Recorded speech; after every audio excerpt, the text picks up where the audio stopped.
अस्सलाम वालेकुम dear student, welcome to एडिमा पार्ट 3। पिछले पार्ट में हमने पढ़ा कि टोटल बॉडी वेट के हिसाब से कितने परसेंट फ्लूइड बॉडी में मौजूद होता है और वो कौन कौन से कंपार्टमेंट में पाया जाता है।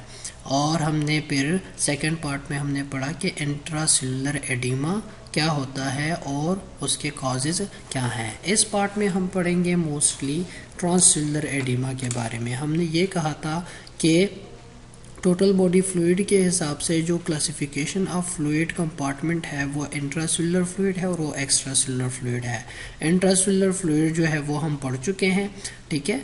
अब हम एक्स्ट्रासेल्युलर फ्लूइड पढ़ेंगे कि एक्स्ट्रासेल्युलर फ्लूइड की एक्सेसिव अकोमोलेशन जो एक्स्ट्रासेल्युलर एडिमा होता है वो कहाँ कहाँ होता है और उसका क्या नाम है, ठीक है। तो एक्स्ट्रासेल्युलर फ्लूइड को हमने डिफाइन किया था कि एक्स्ट्रासेल्युलर फ्लूइड वो फ्लूइड होता है जो कि आउटसाइड द सेल पाया जाता है, और फिर हमने उसे 3 क्लासेस में डिवाइड किया था। एक को हम इंटरस्टिशियल फ्लूइड कहते हैं, दूसरे को हम ट्रांससेल्युलर फ्लूइड कहते हैं, एक को हम इंट्रावास्कुलर फ्लूइड कहते हैं। लेकिन हमने एडिमा को कैसे डिफाइन किया था कि oedema excessive accumulation of fluid होता है आउटसाइड द वास्कुलर सिस्टम, ठीक है। तो वेसल्स के अंदर अगर एक्सेसिव अकोमोलेशन होती है तो उसे हम एडिमा नहीं कहते, तो हम वो नहीं पढ़ेंगे। हम एक्स्ट्रासेल्युलर फ्लूइड में कौन सा पढ़ेंगे? इंटरस्टिशियल फ्लूइड, जिसे हम इंटरस्टिशियल एडिमा कहते हैं। और ट्रांससेल्युलर फ्लूइड अगर इसमें एक्सेसिव अकोमोलेशन होती है तो हम उसे ट्रांससेल्युलर एडिमा कहते हैं, ठीक है। ये दोनों इन दोनों फ्लूइड में अगर कभी भी एक्सेसिव अकोमोलेशन होती है या इसमें एक्सेस आता है तो हम उसे क्या कहते हैं? Extracellular oedema. इस पार्ट में हम मेनली कंसंट्रेट करेंगे ट्रांससेल्युलर एडिमा पे, ठीक है। तो ट्रांससेल्युलर एडिमा क्या होता है? ये एक्स्ट्रासेल्युलर एडिमा होता है क्योंकि ट्रांससेल्युलर फ्लूइड जो होता है वो आउटसाइड द सेल पाया जाता है। तो ट्रांससेल्युलर फ्लूइड जैसे कि हमने डिफाइन किया था कि ट्रांससेल्युलर फ्लूइड कौन सा फ्लूइड होता है जो कि बॉडी कैविटीज में पाया जाता है, ठीक है।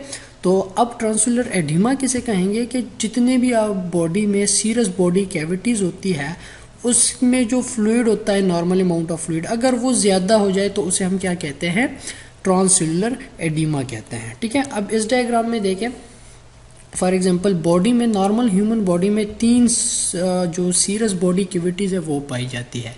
एक है प्लूरल कैविटी, ठीक है। एक है प्लूरल कैविटी जो कि लंग्स के इर्द गिर्द होती है, प्लूरल लेयर जो होती है उसके बीच पाया जाता है, उसे हम क्या कहते हैं? Pleural cavity. अब उसमें एक खास अमाउंट ऑफ फ्लूइड होता है फॉर लुब्रिकेशन, उसे हम क्या कहते हैं? Pleural fluid. एक होता है पेरिकार्डियल कैविटी जो कि हार्ट को कवर करती है और उसकी जो कैविटी होती है वो भी फ्लूइड फिल होती है, उसे हम क्या कहते हैं?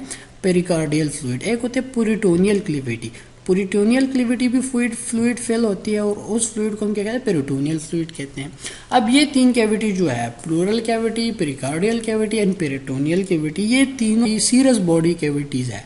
अब इन तीनों में फ्लूइड मौजूद होता है नॉर्मल अमाउंट में। अगर किसी भी वजह से पेरिकार्डियल फ्लूइड या फिर प्लूरल फ्लूइड या फिर पेरिटोनियल फ्लूइड में इजाफा होता है तो उसे हम क्या कहते हैं? ट्रांससेल्युलर एडिमा कहते हैं, ठीक है।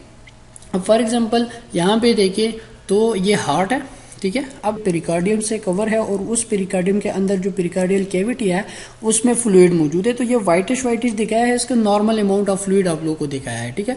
अब ये नॉर्मल पेरिकार्डियल फ्लूइड मौजूद है यहाँ पे। अब किसी भी वजह से क्या होता है कि इसकी अमाउंट में इजाफा आते, फॉर एग्जाम्पल यहाँ पे देख ले कि ज्यादा से ज्यादा फ्लूइड एकमुलेट हो गया हो उसी पेरिकार्डियल कैविटी में। तो जब भी बहुत ही ज्यादा एकमुलेशन ऑफ फ्लूइड होती है पेरिकार्डियल कैविटी में तो उसे हम क्या कहते हैं? ट्रांससेल्युलर एडिमा। क्योंकि ये पेरिकार्डियम में है तो इसीलिए हम इसे क्या कहते हैं? पेरिकार्डियल इफ्यूजन, के फ्लूइड जो है वो इफ्यूज हो गया है कहाँ पे?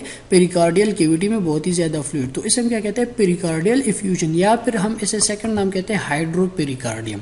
जब भी पेरिकार्डियल कैविटी में एक्सेसिव अकोमोलेशन ऑफ फ्लूइड हो जाती है तो उसे हम क्या कहते हैं? पेरिकार्डियल इफ्यूजन या हाइड्रोपेरिकार्डियम। अब यहाँ पे देखें तो ये लंग्स है, लंग्स को क्या कवर करता है? प्लूरा कवर करता है।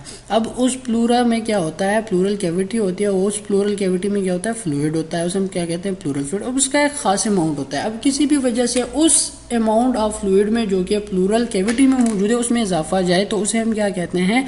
हाइड्रोथोरैक्स कहते हैं या फिर प्लूरल एफ्यूजन कहते हैं, ठीक है। अब यहाँ पे देखें तो यहाँ पे नॉर्मल फ्लूइड है और यहाँ पे देखें तो यहाँ पे बहुत ही ज्यादा एकमुलेट हो गया है फ्लूइड, प्लूरल कैविटी में बहुत ही ज्यादा क्या हो गया? फ्लूइड एकमुलेट हो गया, तो ये क्या हो गया? लंग्स एडिमेटस हो गया है, ठीक है। तो उसे हम क्या कहते हैं? हाइड्रोथोरैक्स या प्लूरल इफ्यूजन। ठीक है, अब ये प्लूरल कैविटी के अंदर बहुत ही ज्यादा एकमुलेट हो गया है, तो उसे हम क्या कहते हैं, प्लूरल इफ्यूजन या हाइड्रोथोरिक्स कहते हैं। ठीक है, अब थर्ड है पेरिटोनियल कैविटी। अब यहाँ पे देखिए ये नॉर्मल पेरिटोनियल कैविटी है, अब इसमें भी एक नॉर्मल अमाउंट में फ्लूइड मौजूद होता है। अब किसी भी वजह से इस पेरिटोनियल कैविटी में एक्सेसिव अमाउंट में फ्लूइड पाया जाए, ठीक है, तो उसे हम क्या कहते हैं, पेरिटोनियल इफ्यूजन या फिर हाइड्रोपेरिटोनियम, और कॉमनली मेडिकल में इसे एक टर्म यूज होता है एसाइटिस के। जब भी पेट में ज्यादा से ज्यादा एकमुलेशन ऑफ फ्लूइड हो जाता है तो उसे हम क्या कहते हैं, एसाइटिस कहते हैं। ठीक है, अब यहाँ पे देख ले, यहाँ पे नॉर्मल है और इस डायग्राम में देखें तो इस डायग्राम में बहुत ही ज्यादा जो पेरिटोनियल कैविटी है उसमें बहुत ही ज्यादा फ्लूइड एकमुलेट हो गया है, जिसे हम क्या कहते हैं, पेरिटोनियल इफ्यूजन, हाइड्रोपेरिटोनियम या फिर एसाइटिस कहते हैं। तो ये तीन जो सीरस बॉडी कैविटीज होती है बॉडी में, अगर इन तीनों बॉडी कैविटीज में एक्सेसिव कॉमुलेशन ऑफ फ्लूइड हो जाता है तो उसे हम क्या कहते हैं, ट्रांससेल्युलर एडिमा कहते हैं। ठीक है, तो ये था आप लोगों का ट्रांससेल्युलर एडिमा। इंशाल्लाह नेक्स्ट लेक्चर में हम पढ़ेंगे इंटरस्टिशियल एडिमा के बारे में। तो होपफुली इस लेक्चर की समझ आ गई होगी। Thank you so much.